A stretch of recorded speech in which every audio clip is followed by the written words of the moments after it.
고린도 전서 15장 1절에서 8절까지 말씀입니다. 제가 봉독하겠습니다. 고린도 전서 15장 1절에서 8절입니다. 형제들아, 내가 너희에게 전한 복음을 너희에게 알게 하노니 이는 너희가 받은 것이요 또 그 가운데 선 것이라. 너희가 만일 내가 전한 그 말을 굳게 지키고 헛되이 믿지 아니하였으면 그로 말미암아 구원을 받으리라. 내가 받은 것을 먼저 너희에게 전하였노니 이는 성경대로 그리스도께서 우리 죄를 위하여 죽으시고 장사 지낸 바 되셨다가 성경대로 사흘 만에 다시 살아나사 게바에게 보이시고 후에 12제자에게와 그 후에 500여 형제에게 일시에 보이셨나니 그 중에 지금까지 대다수는 살아있고 어떤 사람은 잠들었으며 그 후에 야고보에게 보이셨으며 그 후에 모든 성도에게와 사도에게와 맨 나중에 만삭되지 못하여 난 자 같은 내게도 보이셨느니라. 아멘. 오늘은 일본에 2003년에 선교사로 파송되셔서 지금 현재는 일본의 동북부, 그러니까 후쿠시마 좀 아래쪽. 더 위에요? 후쿠시마가 아래예요? 저는 후쿠시마도 위인 줄 알았는데 전 잘 모르니까 거기서 지금 8년째 일본 목회를 하고 있어요.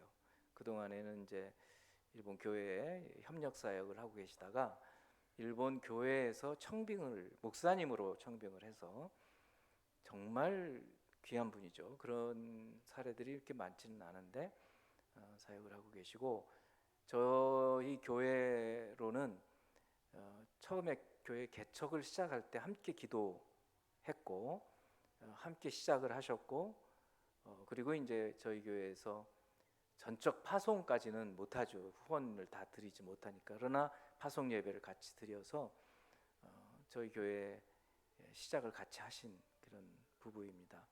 시간이 좀 짧기 때문에 일단 남선교사님만 말씀을 나누고, 끝나고 나서 코이노니아 시간, 오늘은 함께 모여서 우리 백선교사님 말씀을 좀 듣는 그런 시간을 갖도록 하겠습니다. 우리 남선교사님 나오실 때 박수로 환영해 주십시오.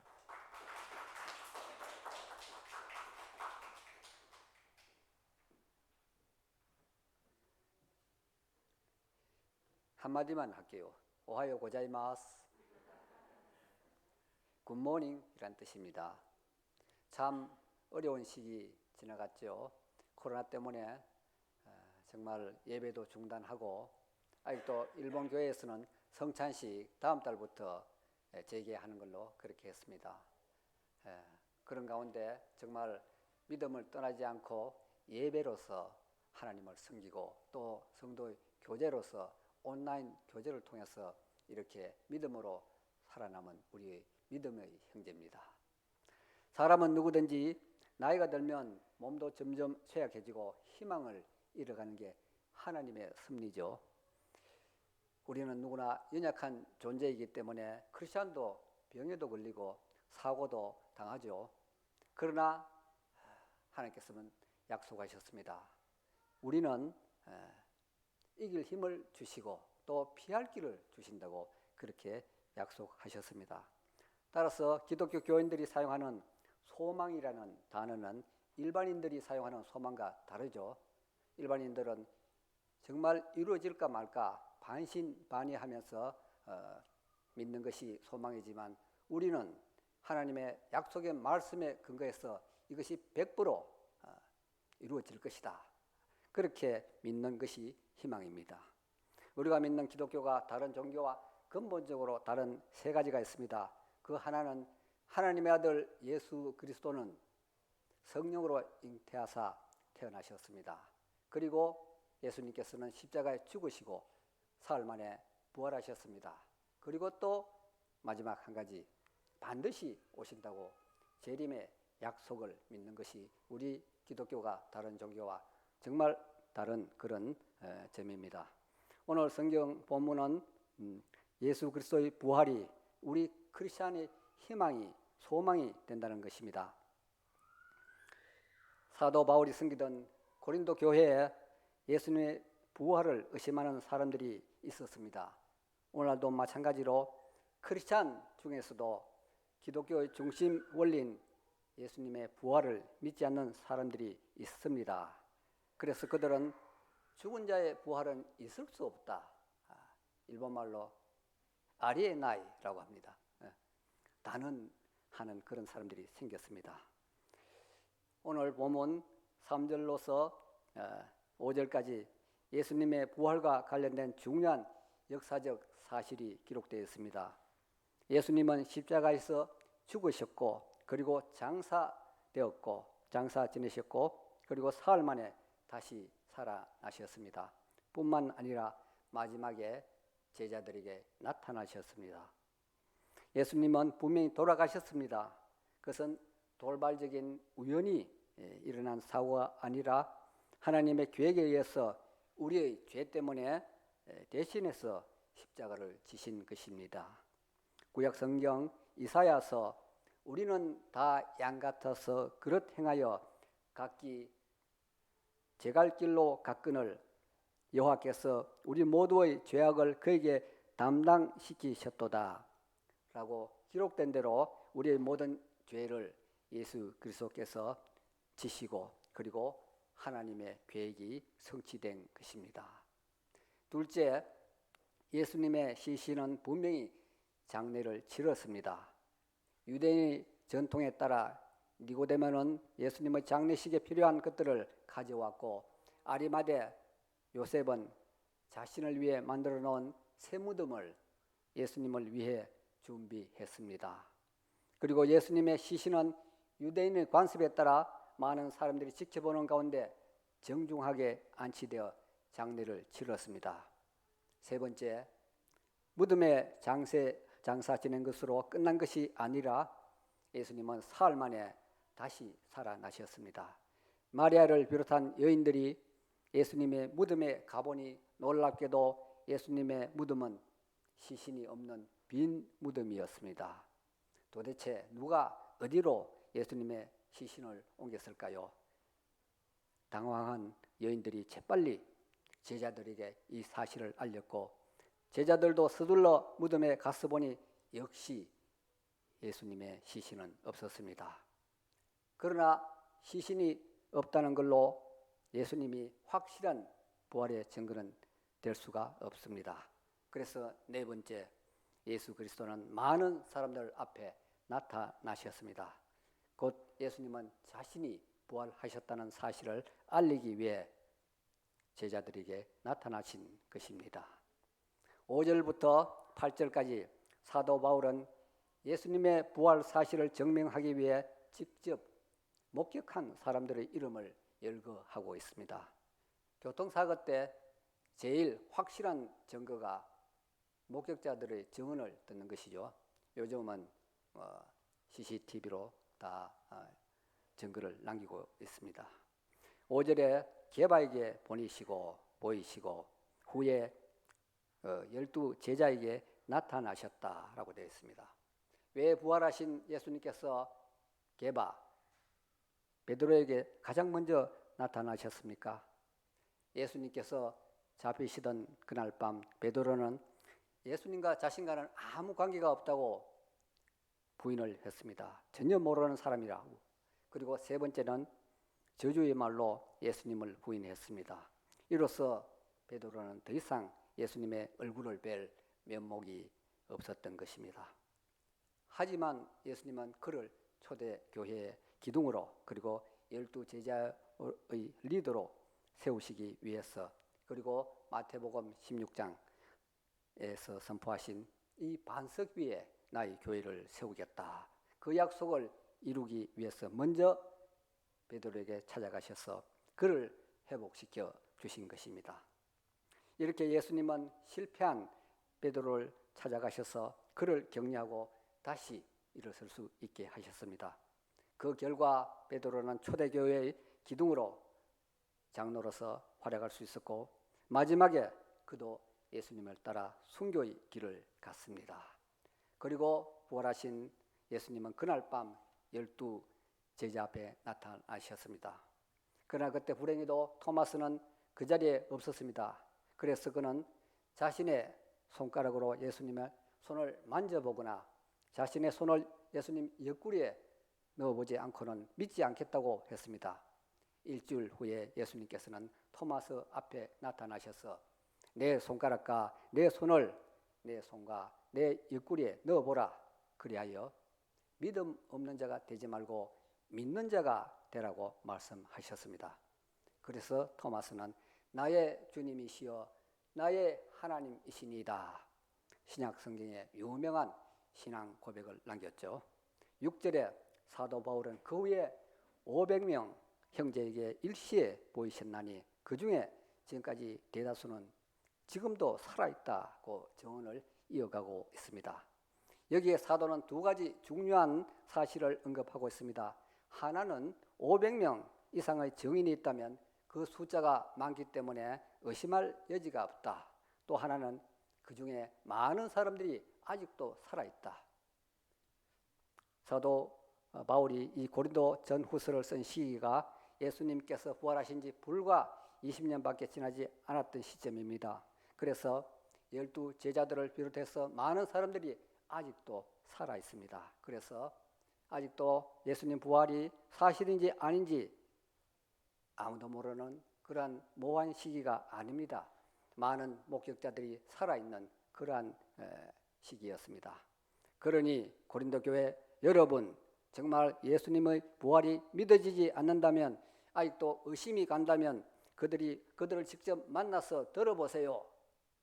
아직 증인들이 많이 살아있기 때문에 충분히 조사할 수가 있습니다. 이렇게 말했습니다. 7절에 야곱의 이름이 증인으로 등장하고 있습니다. 이 야곱은 12 제자 중 한 사람 야곱이 아니라 예수님의 친형제 야곱라는 사람입니다. 그래서 예수님의 친형제임에도 불구하고 그는 예수님께서 살아계실 동안은 하나님의 아들로 받아들이지 않았습니다. 하지만 부활하신 예수님을 만난 이후 그의 변화된 삶이 또 나중에 순교의 길을 걷게 된 그 사실이 부활의 증인으로 합당하다고 여겨져서 그의 이름이 언급되어 있습니다. 그리고 8절, 9절 사도 바울은 자기 자신을 부활의 증인으로 포함시키고 있습니다. 맨 나중 만삭되지 못하여 난 자 같은 내게도 보이셨느니라. 나는 사도들 중에 가장 작은 자라. 하나님의 교회를 박해하였으므로 사도라 칭함받기를 감당하지 못할 자니라 라고 고백하고 있습니다. 부활하신 예수님께서 나타나시기 전에 사도 바울은 기독교 교회와 크리스찬을 박해하는 것을 자신의 사명으로 여기며 엄청난 열정으로 불타오르고 있었습니다. 그러나 다메섹에서 가는 도중에 갑자기 빛에 둘러싸여서 땅에 쓰러졌습니다. 그리고 하늘에서 예수님의 음성이 들려왔습니다. 사울아 사울아 내가 어찌하여 나를 핍박하느냐. 그는 필사적으로 대답했습니다. 주여 누구시니까. 그러자 나는 내가 박해하는 예수라 라고 말씀하셨습니다. 이 충격적인 사건은 사도 바울에게 평생 잊지 못할 경험으로 그는 사도행전에서 자신의 회심한 그 장면을 3번이나 기록하고 있습니다. 부활하신 예수님을 만난 후 바울은 완전히 변화되어 지금까지 자신이 자랑하던 모든 것을 버리고 복음을 위해 새로운 길을 걷기 시작했습니다. 그는 어릴 때부터 당시 최고의 학자 가마리엘 문화에서 학문을 익힌 뛰어난 제자였고 장차 유대교의 중심 인물이 될 것으로 장래가 약속된 그러한 사람이었습니다. 그런 그가 약속된 미래를 버리고 복음 선교를 위하여 지금까지 동료들로부터 박해를 받는 가시밭길을 선택했던 것입니다. 그리고 그도 12 제자들과 마찬가지로 순교의 길을 걸었습니다. 이 사도 바울이라는 인물의 마음속에는 예수님의 부활은 한 점 의심이 여지가 없는 진리로서 확신을 하게 된 것입니다. 그래서 우리도 어떤 믿지 않는 사람들 말처럼 예수님의 부활이 지어낸 이야기다, 꾸며낸 이야기다 의심이 생길 때 오늘 사도 바울이 증명한 이 고린도 전서 15장 1절에서 8절 이 논리에 근거해서 판단하고 결론 내려야 하지 않겠습니까? 오늘 본문을 세 가지로 정리해 보겠습니다. 첫째, 예수님은 부활하심으로 하나님의 아들이라는 사실을 분명히 보여주셨습니다.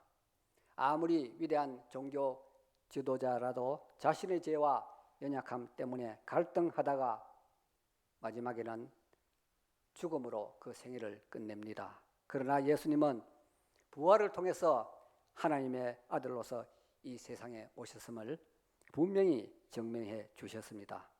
만약 우리에게 부활이 없다면 자신의 믿음도 애매해지고 희망도 점점 희미해집니다. 두 번째, 제자들이 취한 행동에 대해서 살펴보면 12제자들 중에 끝까지 예수님의 부활을 부정한 사람은 한 사람도 없습니다. 그들은 예수를 믿는다는 죄로 핍박을 받고 재산을 몰수당하고 투옥되고 결국에는 사형에 처해지지만 결코 부활의 증언을 두려워하지 않았고 또 부인하지 않았습니다. 오히려 기꺼이 순교의 길을 선택했습니다. 우리 중에 누가 지어낸 거짓말을 위해서 자신의 목숨을 던지는 사람이 있습니까? 그러므로 12제자 모든 사람들이 한 사람도 예외 없이 순교의 길을 걸었다는 것은 인간의 생각으로는 있을 수 없는 일입니다. 세 번째, 성경 자체가 예수님의 부활을 증명하고 있습니다. 성경은 하나님의 영감으로 쓰여져 있기 때문에 성령이 그들의 증언이 사실임을 증명하고 있습니다. 사도 바울은 로마서 1장 4절에 다시 한번 예수님의 부활을 확인하고 있습니다. 성결의 영어로는 죽은 자들 가운데서 부활하사 능력으로 하나님의 아들로 선포되셨으니 곧 우리 주 예수 그리스도라.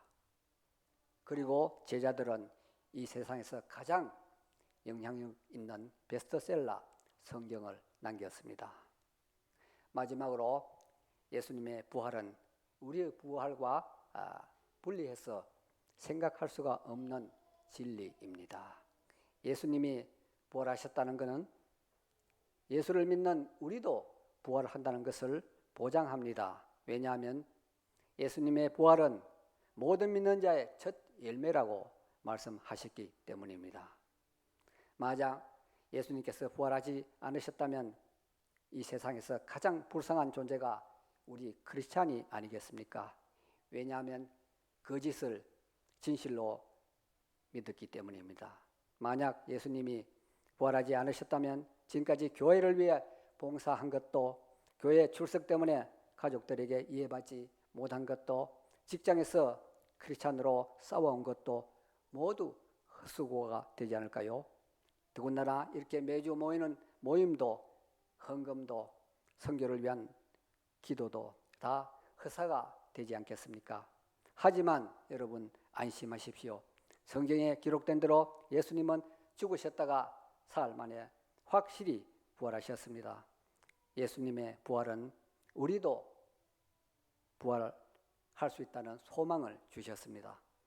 사람은 바뀌고 세월은 흘러도 우리 인생의 현재와 미래 희망을 주시는 분은 하나님이 사람이 되어 죽으시고 또 부활하신 예수님이십니다.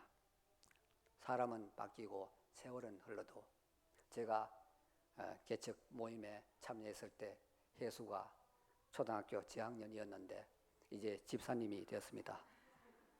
세월은 흘러도 우리 하나님의 말씀은 영영합니다. 영원합니다. 어두컴컴한 밤길에 강아지 한 마리 데리고 가면 얼마나 안심이 되고 든든합니까? 평생 예수 그리스도와 함께하는 이 믿음의 길 얼마나 축복된 행복된 길입니까? 말씀을 마치고 기도하겠습니다. 사랑의 아버지 하나님, 오늘 성경은 부활하신 예수님에 대해서 말씀하셨습니다. 우리가 연약할 때 늘 무덤에서 부활하신 예수님을 바라보며 살아갈 수 있는 믿음을 허락하시옵소서. 부활하신 그리스도는 지금도 살아계셔서 우리와 함께하고 계십니다.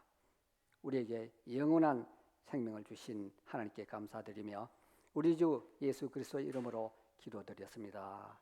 아멘.